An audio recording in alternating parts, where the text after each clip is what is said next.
Señoras y señores, muy buenas noches y como siempre sean ustedes bienvenidos a esta su televisión como es Costa del Sol Televisión.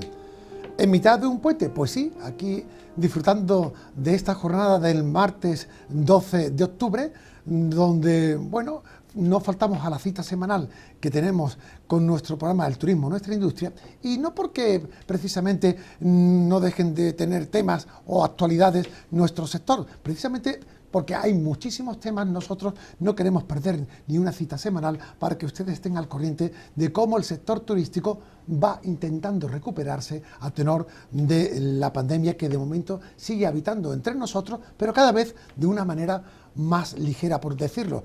Esperemos que esta semana el distrito Costa del Sol, que es el único que nos quedaba en la provincia de Málaga, supere esos estándares de mejor control de la pandemia y todos lleguemos a la normalidad cero, que esa sería, pues, o la 1, que esa sería la conveniente de cara a enfilar esta fase final de recuperación, de cara al esperado año 2022, que todo se presenta como si fuera un antes y un después de estos 2 años de circunstancias y de precariedades. Miren, el tema que hoy vamos a abordar es un tema recurrente, es un tema además en crecimiento porque el sector que genera, pues ha soportado al menos, como otros muchos, la crisis de la pandemia, pero no solamente lo ha soportado de una manera, pues, con cierta solvencia, sino porque el horizonte que se le sigue presentando sigue teniendo una optimización de recursos y de generación de riqueza importante. ¿A qué sector turístico nos referimos? Pues nada más y nada menos que al de las viviendas turísticas, en este caso concreto, no solamente de Málaga, la provincia de Málaga, sino en el caso de Andalucía, porque contamos con invitados que ya estuvieron hace 2-3 años aproximadamente en una primera toma de contacto con este programa. Me estoy refiriendo a representantes de la Asociación de Viviendas Turísticas de Andalucía, que en este caso concreto son malagueños porque Málaga, a nivel andaluz, tiene mucho peso específico en nuestra comunidad, y me estoy refiriendo a Carlos Pérez Lanzat, que es presidente de dicha asociación. Carlos, buenas noches. Buenas noches. Gracias por volver a estar con nosotros. Encantado. Así como el secretario general de la misma, que también estuvo en la anterior ocasión, como es Álvaro Graciare. Álvaro, buenas noches. Muy buenas noches. Igualmente, gracias por estar con nosotros. A vosotros. Si le damos a la moviola, hace 2 o 3 años, a lo mejor me equivoco, pero por ahí rondará nuestra última comparecencia, estábamos hablando a nivel divulgativo de este sector turístico, como es el de las viviendas turísticas a nivel provincial o a nivel regional, a modo divulgativo. Pero, ¿quién lo iba a decir, Carlos y Álvaro, que si la moviola la adelantamos desde entonces a hoy, pese a la pandemia que ha habido de promedio en estos tiempos, no sé si el balance, que a todos nos ha afectado en cierto parón, en cierta negatividad, a lo mejor ha sido menos negativo que en otros sectores turísticos de la Costa del Sol. No quiere decir que hayamos llorado menos, que habremos llorado como cualquier otro, pero por hacer ese balance, Carlos y Álvaro, ¿qué análisis podemos efectuar sobre cómo la pandemia ha afectado a las viviendas turísticas andaluzas y malagueñas? Vamos a ver, ha pasado mucho. Claro. Ha pasado muchas cosas y ha sido como a todos. Unos años, correcto, tremendamente intensos, y han pasado varias cosas. Es decir, el sector ha tenido unas pérdidas dramáticas y ha sido brutal, que ha sido, o sea, si las pérdidas se estiman para Andalucía en torno a 1.500 millones de euros. No olvidemos que Andalucía es uno de los destinos más importantes a nivel nacional, ya solo para la demanda nacional, es decir, absorbe el 45% de la demanda nacional, es decir, tanto madrileños, gente del norte, y no solo en verano, sino que nuestro cliente es un cliente de una estancia larga, de 5 o 7 noches, que ahora en la pandemia se ha aumentado de hasta 7, 14, es lo que estamos viendo, estancias más largas. Estos son cambios del comportamiento de demanda, claro, que tienen un impacto muy fuerte en Andalucía. En Málaga, en concreto, representa unas 43.000 viviendas de las 75.000 que hay en Andalucía. Es decir, que también somos punteros dentro de este sector turístico, al igual que lo tenemos en otros. Absolutamente. O sea, claro, Málaga, como no podía ser otro, y Costa del Sol, la provincia es el municipio más relevante, además posiblemente de los más importantes de Europa. Claro. De ahí que quizás a tenor de ya transcurrido, pues no sé, los periodos más graves de la pandemia, esas pérdidas han sido pues bastante notorias. Ante tenor del cómo vamos saliendo del COVID, ¿qué lectura podemos ir sacando de esa recuperación tan anhelada por todos? Pues mira, la vivienda turística está siendo protagonista, como tú bien has dicho, es decir, el papel que está jugando la vivienda turística está siendo importante por tres aspectos. Uno, la profesionalización del sector, que es algo que está pasando de forma acelerada, es decir, el cliente cada vez tiene una exigencia mayor, por lo tanto el servicio y las expectativas tienen que ser mayor. El impacto económico que tiene la vivienda turística, es decir, que estamos hablando de 6 euros de cada 10 que se gasta nuestro cliente, se lo gasta en destino, en comercio de proximidad, etcétera. Por lo tanto, es un turista que deja mucho arrastre y mucha economía de forma local, lo cual ahora para salir de la crisis vamos a ser, como decía, un pilar importante. Y ojo importante que estamos saliendo de esta crisis sin ningún tipo de ayuda. O sea, somos el único tipo de alojamiento que no ha recibido ayuda de ningún tipo por parte de la Junta de Andalucía, ¿no? Y luego tercero, pues por esa sensación de privacidad y de seguridad que ha dado la vivienda turística en esto de pandemia, ¿no? El cliente nuestro principalmente, en torno al 65%, son familias y han buscado este espacio seguro, privado, íntimo, donde no haya otro tráfico de usuarios. Claro. Y esto creo que también ha sido efectivamente un determinante, ya lo estamos viendo ahora, de hecho ya conforme se van relajando las restricciones, que las máximas ocupaciones de hecho se están produciendo en entorno rural. Qué bueno. Quizás estemos hablando de una terminología que a algunos les resulte familiar, como es vivienda turística, pero para otros puedan entrar en ciertas dudas sobre cómo podemos definir y catalogar el motivo del programa de hoy con relación a la asociación. Álvaro, ¿qué se entiende por vivienda turística a nivel coloquial? A nivel coloquial, la vivienda turística es una vivienda a la que se le da un fin o un uso turístico. ¿Qué es un uso turístico? Pues lo que cualquier persona puede pensar. Pues una persona que viene un par de días, una semana, 15 días, a estar en una vivienda y que tiene una finalidad turística. Finalidad turística es algo muy amplio, pero la idea es una vivienda donde se desarrolla una actividad turística. Luego, pues, cada comunidad varía de una a otra, pero la idea es esa. Una característica fundamental que tiene la vivienda turística es que tiene un uso inmediato, a diferencia de otro tipo de arrendamientos. Cuando una persona ve una vivienda turística, nada más entrar está todo disponible. Exacto. Quizá puede ser el elemento definitorio de vivienda turística con respecto a otro tipo de arrendamiento. Claro, eso en cuanto, digamos, al inmueble en cuestión. Pero en cuanto a la ubicación, ¿esa vivienda turística la podemos ceñir solo a los entornos o medios urbanos o también la podemos extrapolar a los entornos o ambientes rurales, por llamarlo así? Claro, hay dos tipos. En Andalucía tenemos dos categorías de viviendas turísticas. Vale. Las que se llaman viviendas con fines turísticos, que es las que se ubican principalmente en zonas urbanas, y las viviendas turísticas de alojamiento rural que están en entornos rurales. No obstante, también es posible que en entornos rurales, cuando no sea posible catalogarlo como vivienda turística de alojamiento rural, se puedan catalogar como viviendas turísticas. Por lo tanto, vivienda turística, aunque es preeminentemente urbano, también está en zonas rurales. Están en las dos. Y cuando hablamos de viviendas turísticas, alguna cifra ya ha salido, Carlos. ¿Podemos repetir como cuántas viviendas se tienen censadas o a la disposición del público nacional e internacional, tanto en Málaga como en Andalucía? Es diferente, es decir, censada una vivienda, cualquier usuario o propietario de una vivienda, sea de una villa de lujo o un estudio, como ha dicho Álvaro, en entorno rural, urbano o de costa, puede tener una licencia. No quiere decir que esa esté disponible al tráfico turístico. Correcto. ¿Qué es lo que ha pasado en la pandemia? Que aunque tengamos estas 75.000 viviendas en toda Andalucía, en torno al 30% se fueron, porque tenían que seguir pagando comunidad, seguir pagando gastos, hipotecas. ¿Desaparecieron? Bueno, se fueron al alquiler tradicional de la temporada. Para proteger, correcto. Para protegerse, pues poder tener esos ingresos. Obviamente esos alquileres siguen activos y en ciudades, Málaga capital, por ejemplo, la bajada de oferta, dijéramos, ha llegado, y Sevilla, por ejemplo, ha bajado hasta el 40%.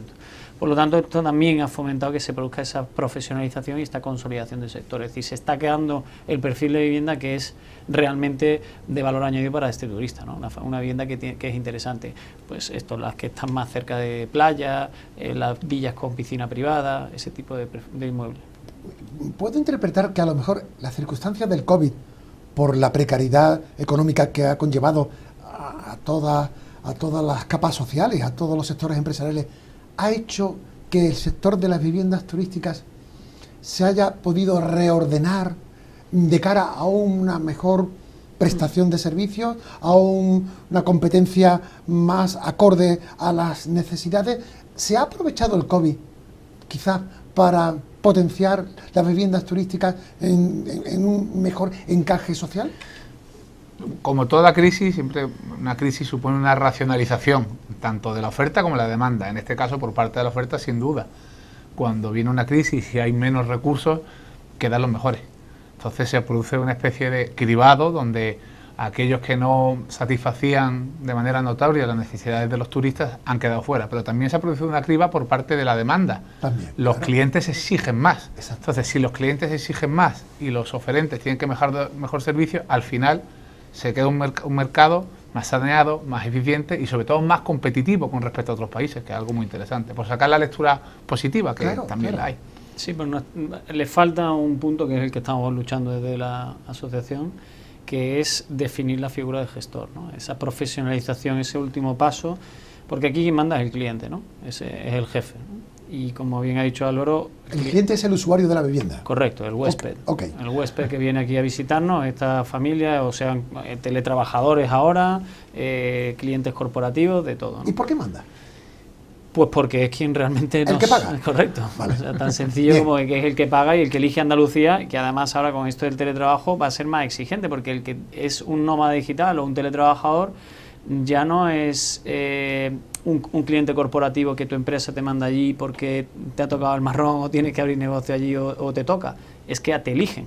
Exacto. Y eso es mucho más poderoso. O sea, tenemos ahí que es una prueba, obviamente, para la forma de comercializar los destinos. O sea, para la administración esto es un reto, obviamente como lleno de oportunidades, pero también es una exigencia de esos servicios profesionales, como está diciendo Álvaro. No existe una figura de gestor de vivienda turística, cuando aquí la mayoría de las viviendas están gestionadas y en manos de una gestión profesional, o a través de una inmobiliaria o a través de una agencia. A eso voy, porque puede que a lo mejor algunos de los que nos estén viendo hayan sido de los que mandan, es decir, clientes y usuarios de esas viviendas, pero otros a lo mejor se estarán preguntando ¿cómo se gestiona a lo mejor una vivienda turística de la que yo soy propietario, ¿vale? Y la quiero poner a disposición de esta actividad económica, empresarial, de cara pues, a obtener unos beneficios que, como cualquier otra actividad económica, me puede generar cierto interés económico, y en ese sentido entiendo, Carlos, por lo que dice, que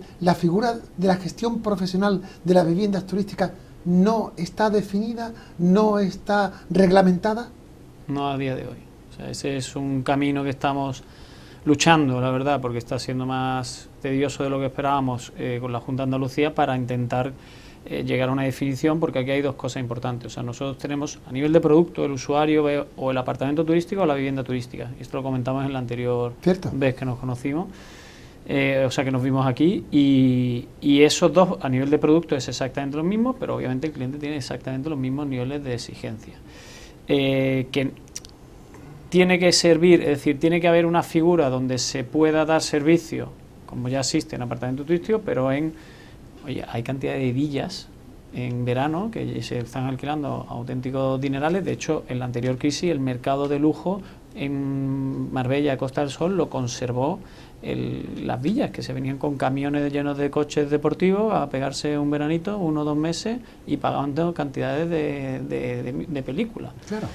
Para estar aquí. Y ahí detrás de eso hay obviamente un servicio de conserjería, hay un sistema de pago, un registro de viajeros, o sea, toda esa tecnología que necesitas para hacer la verificación de viajeros, el control de pago, todo esto tiene una cantidad de servicio de trabajo detrás y de personal obviamente muy importante. Claro, por tanto, además de esa carencia, y yo por seguir aprendiendo sobre algo que poco a poco se va, digamos, adaptando a nuestro modo de vivienda, y cada vez se usan más las viviendas turísticas, ¿una vivienda turística también se puede definir por el tiempo de contratación de la misma? Se puede definir, pero varía según comunidades. No es comunidades autónomas. Por ejemplo, en Andalucía, la primera característica que hemos dicho, uso inmediato. Si no tiene uso inmediato, da igual el tiempo. Uso inmediato. Si tiene un uso inmediato, pero la duración contractual es de más de 2 meses, en Andalucía ya no se considera una vivienda turística. ¿Larga duración? Bueno, sería un contrato de temporada, de contrato de verano. Ahora, si en vez de en Andalucía estamos en Galicia, no son 2 meses, son 3. Amigo. Y si ahora me voy a Aragón, es 1 mes. Y si me voy a Murcia, no han puesto tiempo. O sea, hay una diversidad temporal bastante grande. Es decir, que cada comunidad, a tenor de una legislación marco a nivel nacional, hace lo que puede a la hora de regular, controlar este sector. Quizás porque a lo mejor Europa no ha sentado unas bases con directivas para que los países promulguen normas de cara al uso general del sector de las viviendas turísticas. ¿Hay carencias que nos vienen ya de la propia Comunidad Europea? Vamos a ver, la posición de Europa respecto a nuestro sector ha sido dos. Una muy clara a nivel de usuario, de derechos de consumidor, en el uso de las plataformas de intermediación, de las agencias de viaje online. Es decir, cómo se ven los precios, qué información se da, y se han centrado solo en el usuario.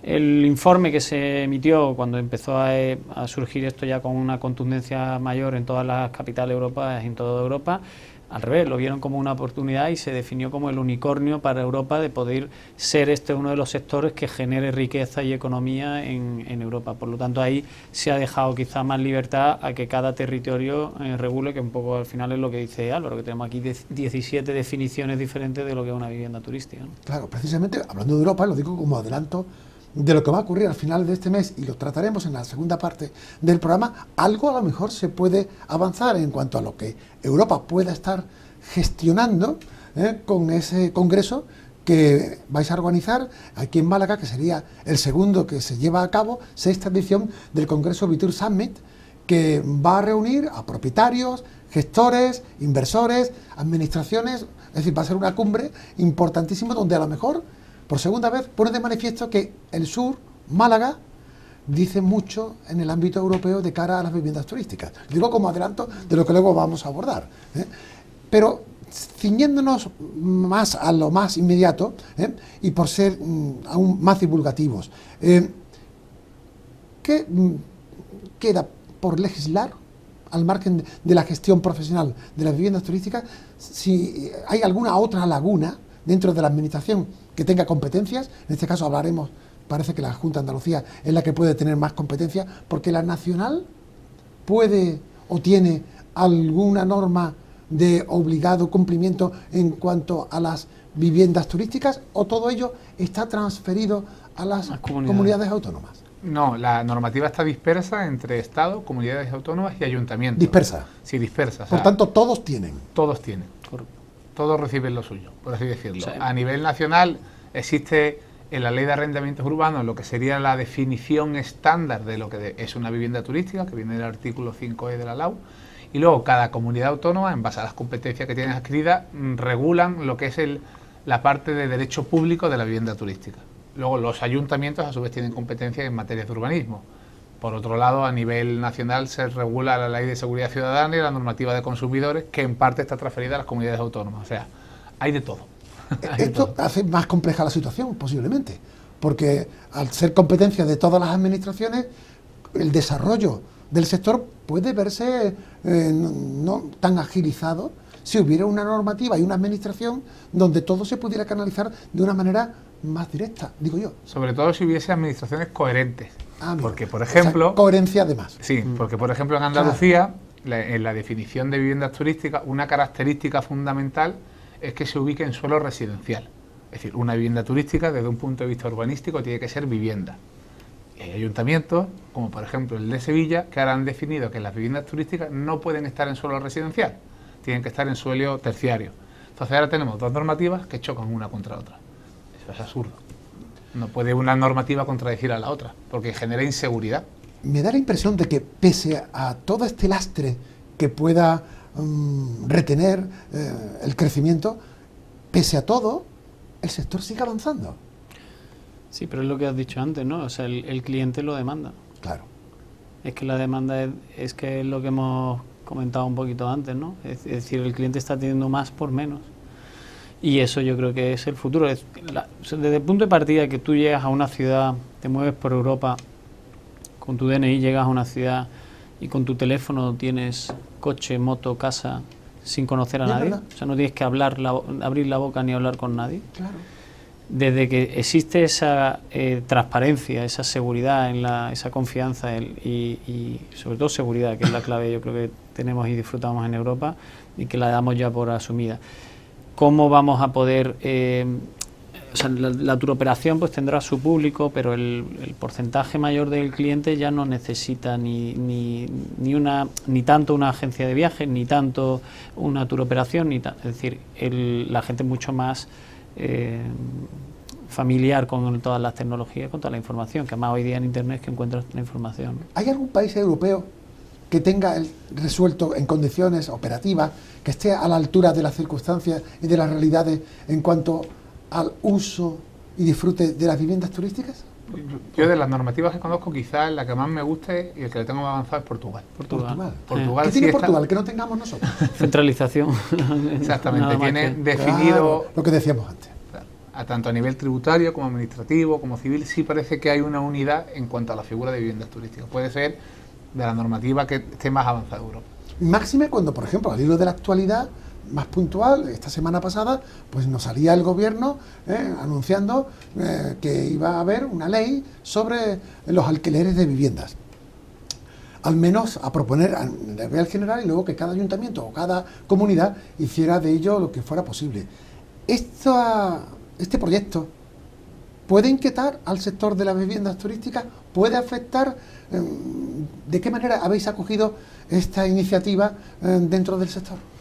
Bueno, afecta desde el punto de partida que a lo mejor hay propietario o inversor que tengan más miedo en una ley de arrendamiento urbano y al final prefiera o tenerlo vacío o tenerlo en uso turístico porque tenga más garantía.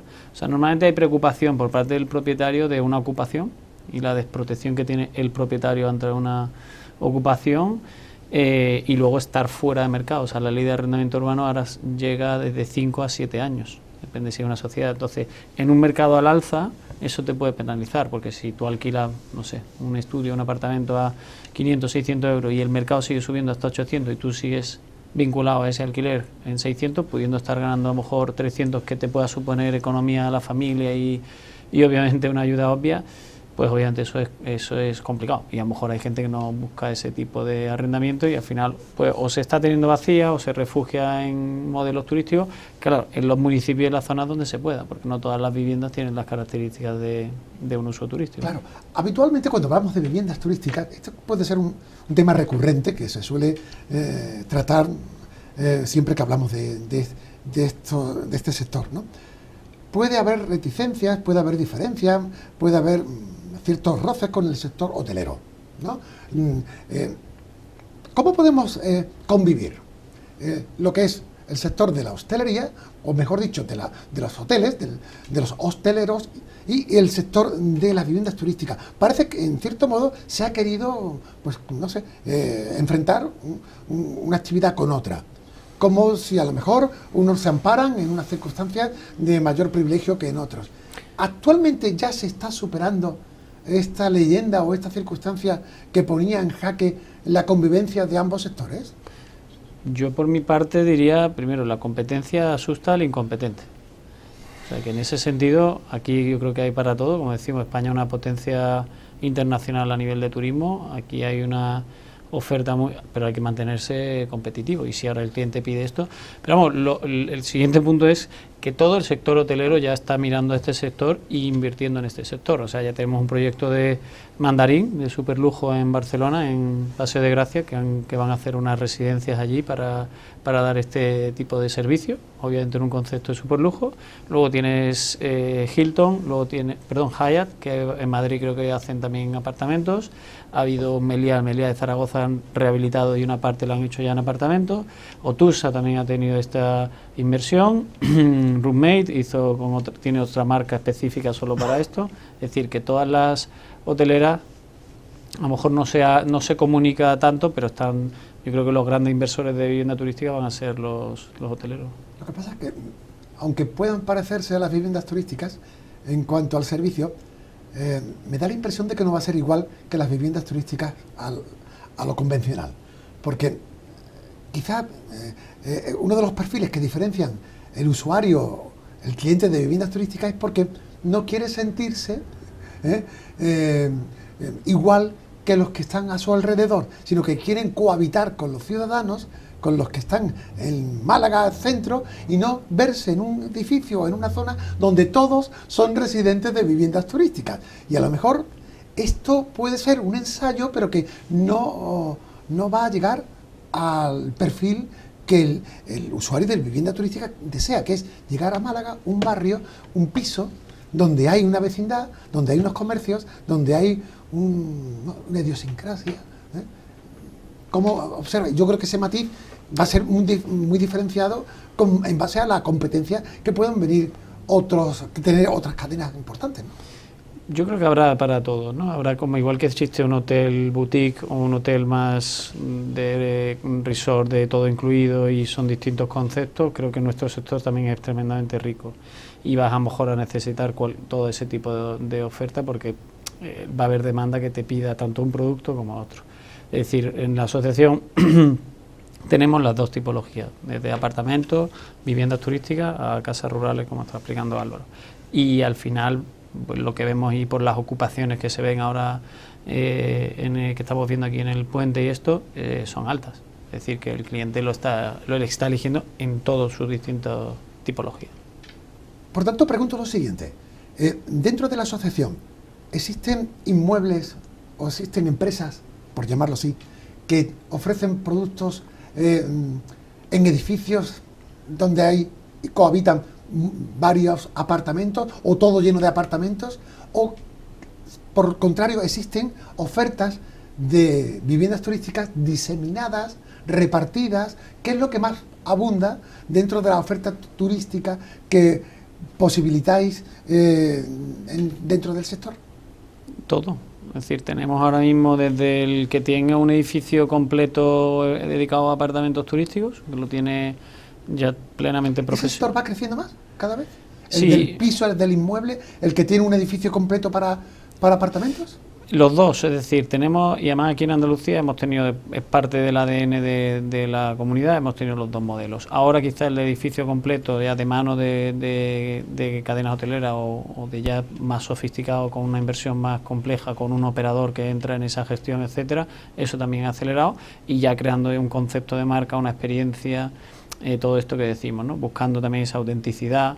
Es un cliente que quiere un trato muy personalizado, o sea, es un check-in largo también, aunque a veces se plantea el tema del check-in remoto, lo puedes hacer remoto, pero consume tiempo, o sea, quiere que le expliques dónde ir, ese vecindario, la frutería, claro, ese comercio. Que me atiendan y me digan... No sentirme un turista. Exacto. Quiero ser uno más, y ese es un poquito la autenticidad de, bueno, yo llego, compro algo por aquí, lo cocino en el apartamento. Y me dicen por dónde puedo estar mejor, en fin, una atención personalizada. Correcto. Y luego tenemos en Costa del Sol, pues a lo mejor empresas que llevan 20, 50 años aquí, por eso lo que decíamos con Álvaro de la necesidad de una figura de gestor, porque no es una cosa nueva, es decir, gente que tiene villas, que son empresas que se dedican exclusivamente a todo el mantenimiento de esas villas, mientras no está el propietario, y a luego la gestión de estos turistas. Por lo tanto, es que tienes una riqueza, ya te digo, no solo en un suelo terciario, como pueda ser un uso hotelero de un AT, a todo esto que estábamos diciendo, las distintas tipologías en suelo residencial. Hablemos de perfiles de esos usuarios, no solamente en cuanto a su retrato social, sino a lo mejor a sus orígenes, ¿no? Cada vez los usuarios de las viviendas turísticas, en el caso, pongamos ejemplo de Málaga, ¿no?, como referente, ¿cuánto de nacional, cuánto de internacional, familia, pareja, grupos?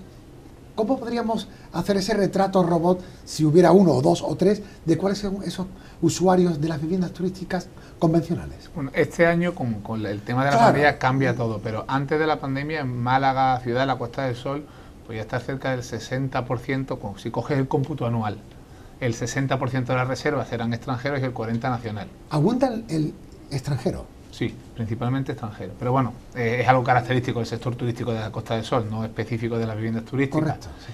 Y la inmensa mayoría, familias o parejas. La inmensa mayoría.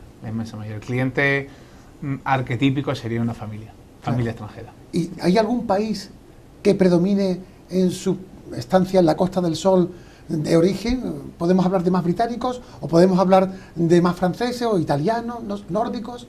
El turismo que viene a viviendas turísticas, a fin de cuentas, con diferencias y preferencias, suele ser a grandes números el mismo que recibe la Costa del Sol, principalmente británico y francés. Es decir, también alemán, pero británico. Que es el mismo estereotipo del cliente que viene de manera más amplia a la Costa del Sol y se diversifica en cuanto a este sector. Pero también quizás sea más o menos exigente. ¿Qué de especial tiene con relación al cliente que se hospeda en un hotel? La exigencia, bueno, en hoteles yo supongo que ¿Por qué elige una vivienda turística y no un hotel? El motivo principal yo creo que es, a mi juicio, la privacidad. O sea, la privacidad que da una vivienda turística no la da un hotel. También las necesidades de la persona. Una familia va a tener unas necesidades que una persona sola no la va a tener. Una familia que viene con niños pequeños va a estar muchísimo más cómoda en una vivienda turística que en un hotel. Una persona de perfil corporativo que venga un par de días, pues probablemente esté más cómodo en un hotel que en una vivienda turística. Porque va a lo justo. Va a lo justo, lo tiene todo hecho. Entonces, el cliente que busca la vivienda turística tiene las cosas muy claras. Puede ser que en su origen el único factor determinante era el precio, pero ya esto ha cambiado. Ya el cliente tiene las necesidades muy claras, cada vez, como has dicho, es más exigente, y el que va a una vivienda turística porque quiere una vivienda turística y no quiere un hotel. Igual que el cliente que quiere un hotel no quiere una vivienda turística, como que el público ya está lo suficientemente educado y sabe lo que quiere. Y dentro de una vivienda turística la quiere con unas características dadas, no les vale cualquiera. Claro. Carlos, se habla también de que el auge, el boom de las viviendas turísticas están modificando los centros urbanos o las ciudades, ¿no? Yo no sé hasta qué punto podemos hablar de cambios. Si son en positivo, bienvenidos sean. Pero entiendo que puede haber esa positividad. ¿Es cierto que donde imperan o predominan las viviendas turísticas se genera un cambio que modifica el tejido social de los centros urbanos? ¿Estáis detectando ya con la experiencia que hay de que los vecinos cada vez son menos vecinos los habituales, los nativos? Porque por las circunstancias de los centros urbanos que ponen la carestía de vida, las condiciones distintas, pero ¿hasta qué punto podemos, con el paso del tiempo, hacer un análisis y un balance del impacto que pueda estar generándose en esos lugares donde predominan o cada vez más hay viviendas turísticas en las ciudades? Pues mira, yo el primer impacto que generalizado se ha visto es el aumento de riqueza. Es decir, el fomento y el de crear muchos supermercados en zonas que no estaban, en rehabilitación de edificios, en reformas. Es decir, en torno al 80% de las personas que han puesto una vivienda en tráfico turístico han hecho una reforma. ¿Por qué? Porque hay una valoración, porque la información, como decíamos antes en Internet, es transparente. Entonces, antes de reservar, quieren ver los comentarios de otros usuarios. Claro. Esto que te decía, ¿no? El negocio de proximidad, edificios que estarían vacíos. Es decir, se ha hecho mucha demagogia, pero luego nosotros hemos sacado datos, hemos hecho algún informe incluso a nivel nacional. Se habló del impacto en el mercado inmobiliario, no llegaba ni al 3%, estábamos hablando de un 2,6% el impacto de la vivienda turística respecto al precio de la vivienda. Sí tiene más impacto la vivienda vacía, o sea, nos encontrábamos con municipios que nos estábamos aquí echando las manos a la cabeza con las viviendas turísticas y luego mirabas y a lo mejor había 3.000 viviendas turísticas y 10.000 viviendas vacías. Y bueno, ¿por qué estamos hablando de vivienda turística entonces? Pues bueno, pues porque interesa, ¿no? O porque al final es la cabeza de turco. Entonces, bueno, el tema de que las ciudades más son orgánicas, ¿no? Es decir, es normal que, pues, por ponerte el ejemplo de aquí de Málaga, ¿no? De Málaga capital, pues obviamente, o sea, ya no hay carruajes, ya no hay tiendas de monturas, ¿no? O sea, claro, tenés que cambiar esos negocios, se tienen que adaptar y ya esos cambios hacen que al final la peatonalización de calle Hilario, esos cambios hacen que efectivamente el centro se vaya desplazando. Ahora se está desarrollando toda la zona de Welling, es decir, que se están produciendo unos desarrollos y no tienen nada que ver con la vivienda. El precio de la vivienda, por ejemplo, en alguna ciudad, en el caso de Málaga, que ha tenido un crecimiento exponencial en estos últimos años, es que son tantísimos los factores que yo creo que nosotros jugamos pues eso, ¿no? Un papel en torno al 3% que es básicamente irrelevante, ¿no? Málaga, por tanto, se puede decir que a nivel nacional es una de las grandes ciudades donde la vivienda turística está teniendo una mayor implantación y una mayor generación de riqueza. sin duda. Estamos ahora mismo con como decía antes, en torno a 43.000 viviendas turísticas, que también al final es un reflejo de todo el parque de residencial que hay, de turista residencial que viene aquí a Andalucía y a la Costa del Sol comprando ese sueño andaluz de tener una casa mirando al Mediterráneo, junto al Mediterráneo, y disfrutando nuestra gastronomía local. Y obviamente ese turista residencial no concibe hacer una inversión sin luego rentabilizarlo. En ese sentido el español ha sido un poquito más reacio, el propietario, de no querer alquilarle, tenerla solo, pero que al final eso tiene unos costes, etcétera, y este mercado ha abierto esa otra opción, pues lo vemos, pero vamos, que lo vemos en todos los rangos. O sea, te digo, como te decía, villas que se están alquilando a más de 300.000 euros en un mes en agosto, de auténticos, de superlujo, y eso llevaba funcionando en Andalucía desde décadas. Claro. O sea, que no es novedoso de la normativa ni de, que como decía es parte del ADN de Andalucía. Entonces, o sea, Málaga, Costa del Sol, sin duda es uno de los mercados máximos de referencia. Y de hecho vienen, nuevos proyectos. O sea, esto con la profesionalización vamos a ver una evolución muy importante. Puede que algunos de los espectadores que nos estén siguiendo sean propietarios de viviendas no turísticas, las tienen a lo mejor en un régimen de medio o larga duración o cerradas, porque no las usan, y pueden estar perdiendo una oportunidad de negocio.